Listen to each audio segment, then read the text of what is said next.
Good morning, good afternoon, and good evening. Ladies and gentlemen, I am back.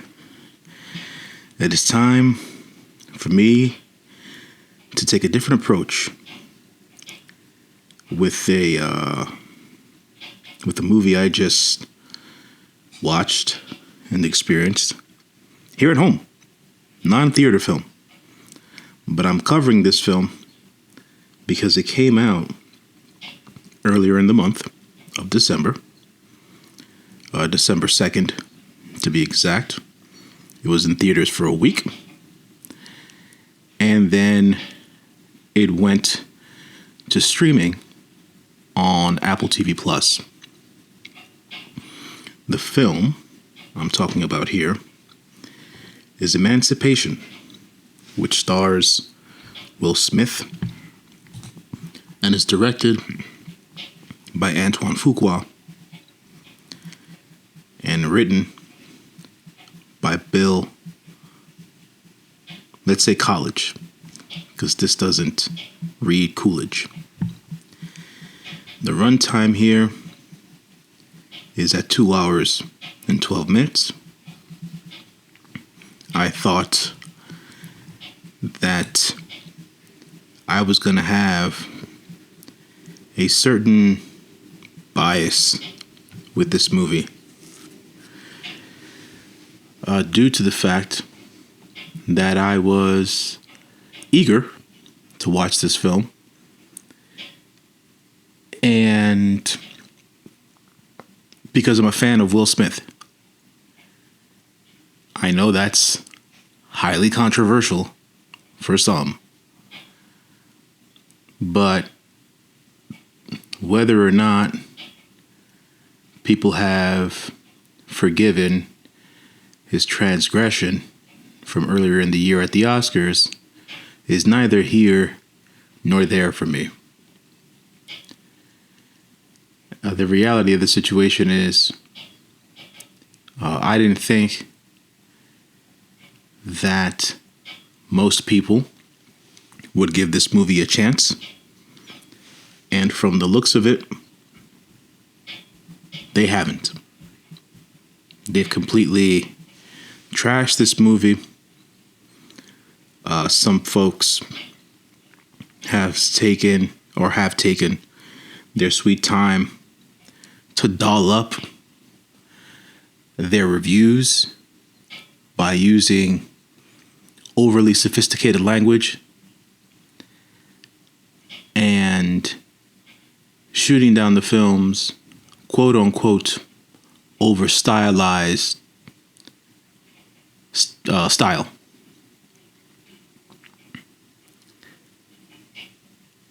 Since, I don't know, the early 2010s,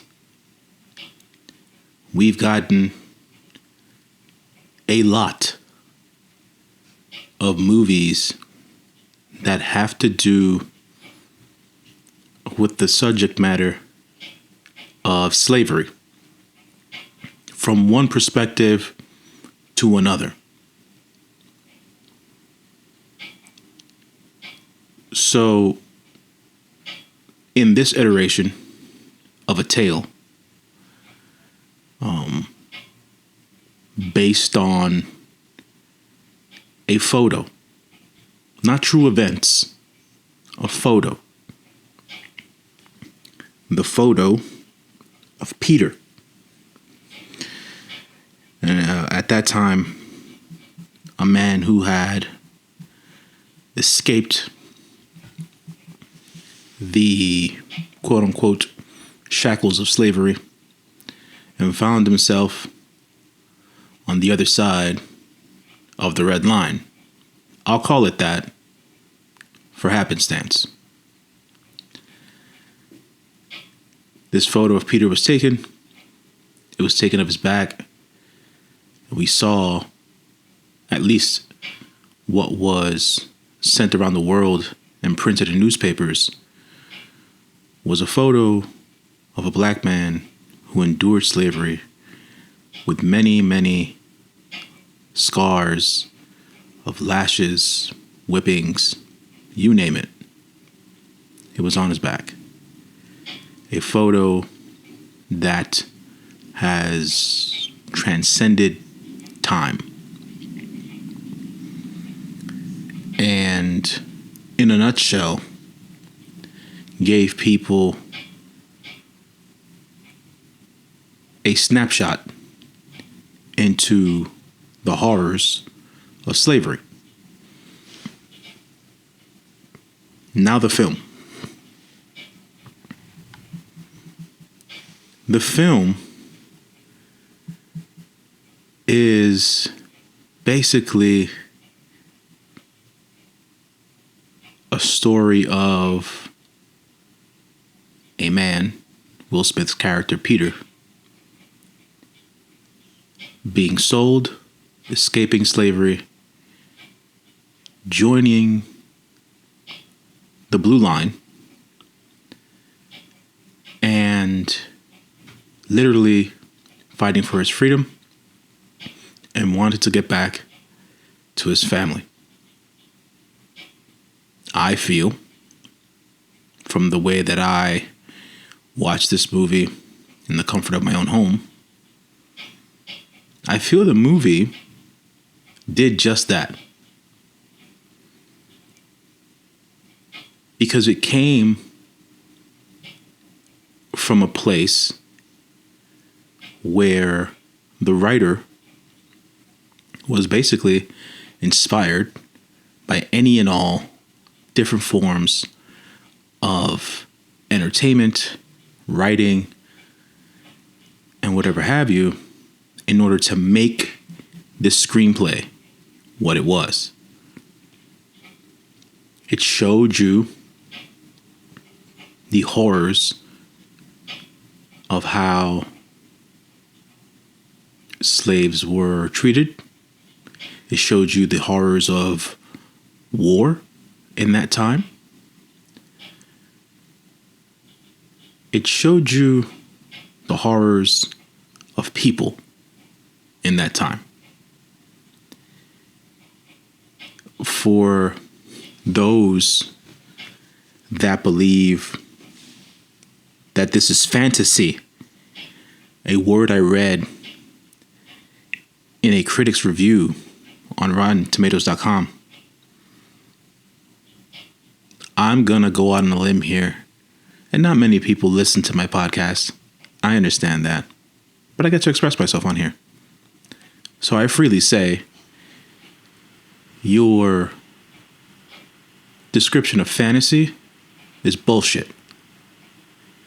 If you don't believe that this happened during those times, you must have never been educated on how black folks have been treated in this country. That's one. Secondarily, to get that part out of the way, let's talk about the highly stylized way this movie was shot. Quote unquote. Not my quote. Another quote I read from another critic on RottenTomatoes.com. As a matter of fact, I also read that from plenty of audience members. One called it this 300 style type movie. Didn't work. So when I think of 300, because I've watched 300, I own 300 on physical media. You never watched 300 if you think this is anything close to that. This film was grim. It was dark.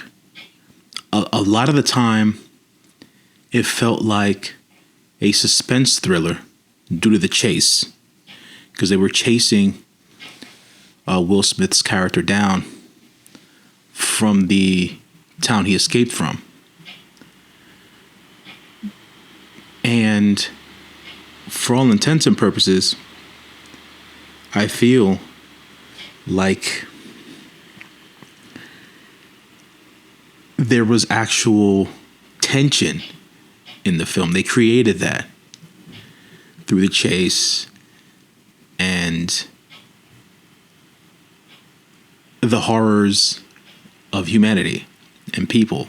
I brought that up earlier because there was one point in the movie, even though you see it from the beginning of the movie, they have dogs that hunt, right? And none of them were bloodhounds, as you see traditionally in some films. Just random dogs that they were trained to hunt down the scent of these escaped slaves. I thought to myself, how fucked up does a person have to be to train a dog to do that? Think about it, folks. This is what I got from the movie, not from spending time in the South, understanding the black plight in America. No. This movie made me realize, goddamn, that is some fucked up shit. We've read and known folks to be hung, lynched, battered, bruised,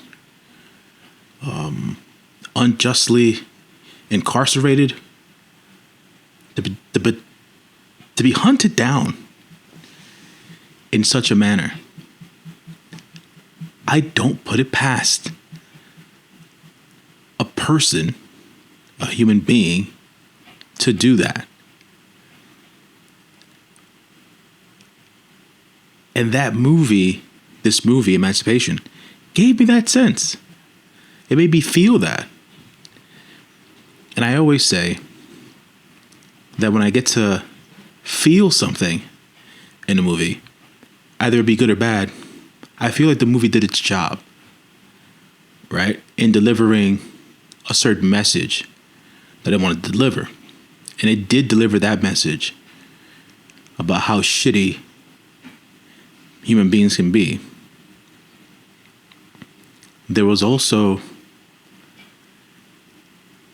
this one particular part in the movie where a house was burning. And the feeling I got from that part of the movie, the house was being burnt down. I believe it was a plantation house, right?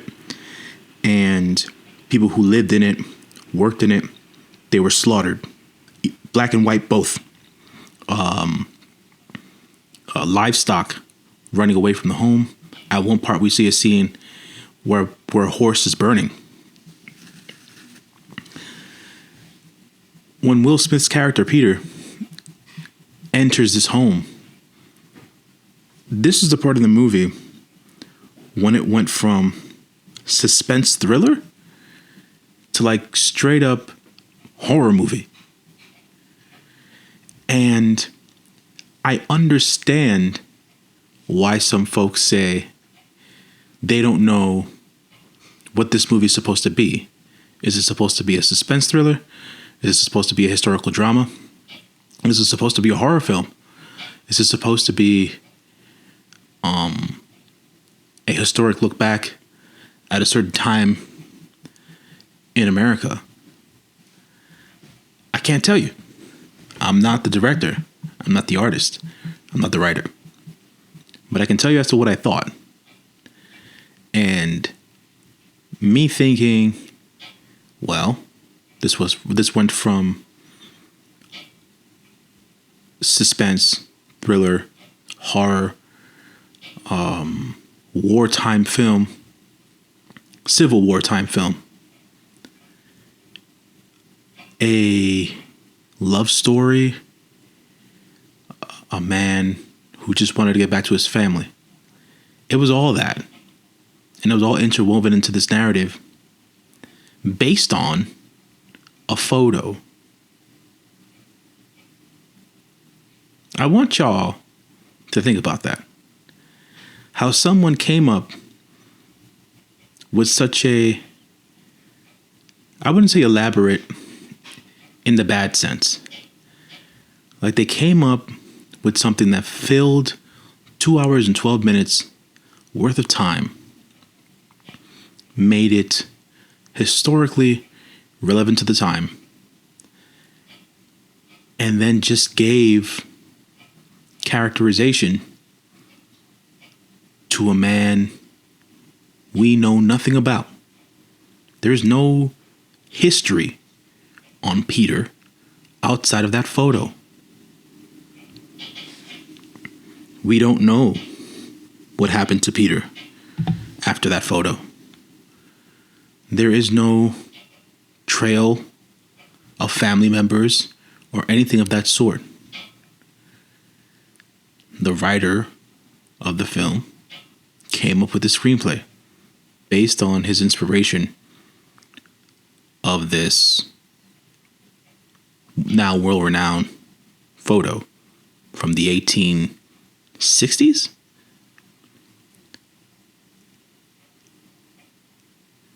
There is something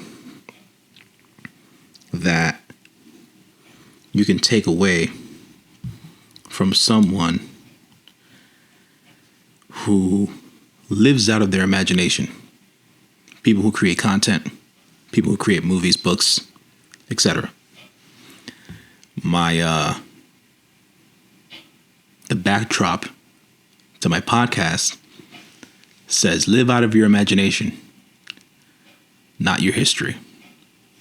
In this particular sense, this movie and where it garnered its inspiration from is both. The writer lived out of his imagination, but at the same time, this was also taken out of the annals of history. And to me, it was believable. You can say that not all of the acting, the performances in this movie, were great. Have I seen Will Smith do better in other films?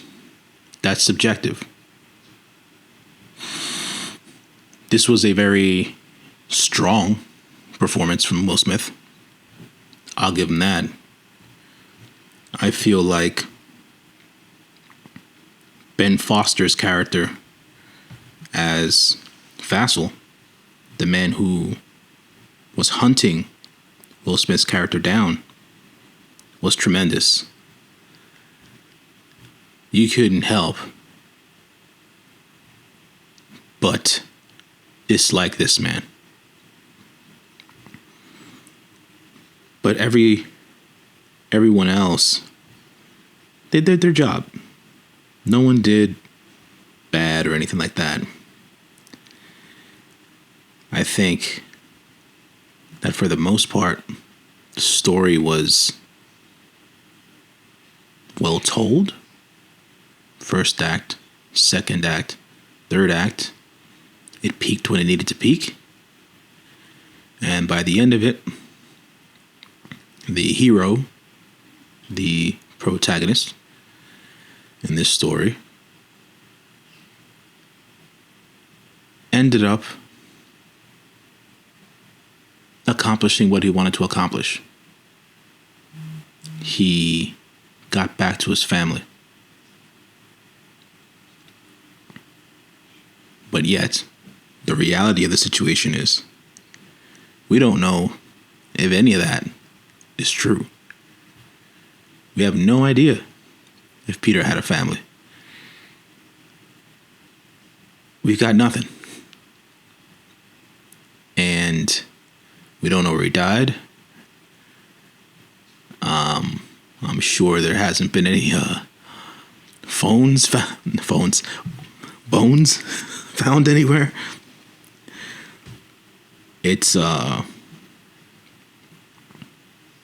Yeah. It was disturbing, man. But it was also, like I said, it's grim, harrowing. It's a rough watch. I'll probably not watch it again. But it's not a rough watch in the sense of, yo, this movie was horrible. No. It's just understanding that this is based on history and things that have happened in America when it comes to slavery, race relations, and things of that nature. It was interesting. I think the detail, and I'll leave you guys with this. It was interesting, the detail that Peter was a man of Haitian descent. This particular movie took place in Louisiana. And there are a lot of people of that descent that were enslaved in Louisiana at that point in time. So that was historically accurate. But that story isn't necessarily ever told. We hear a lot about the African American struggle, or people who came over from Africa. Haiti is in Africa. Haiti is a country which is in the Caribbean. Now, obviously, some of you would say, John L., let's be realistic, man. There's a lot of black folk in the Caribbean. This could have happened to anybody of that skin tone. You're absolutely right. But my point is, we always hear about it from the African standpoint, not the Haitian standpoint, not the standpoint of Garifonos from Honduras. You know, different types of black folk from around the world who unfortunately went through the slave trade.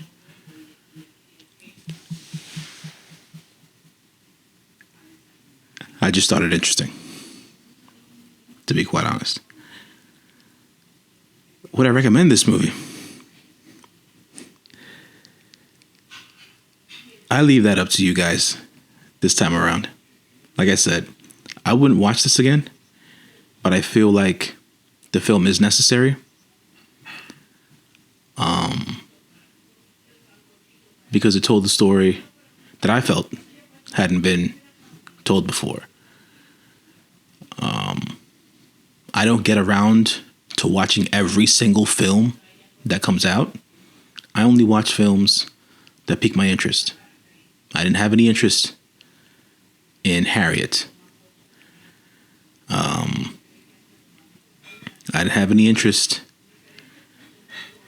in, 13 Years a Slave. A lot of what they call nowadays awards bait, slave bait movies that come out during this time.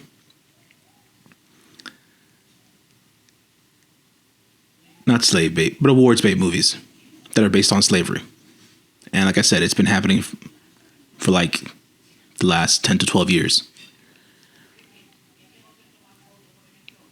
But this, I said, I'll give this a try to see what's out there. And yeah, this is out there. It's strong, folks. I don't necessarily know if I would recommend this Your choice. But anyways, folks, this is my extra recording. Today is Sunday, December 25th, Christmas Day, 2022. Wrapping it up like a bow. End of year is here. Happy holidays. Best wishes to all of you out there listening. And until next year, 2023, this has been your friendly neighborhood moviegoer, John L., signing off. Until next time, folks, I'll see you on the flip.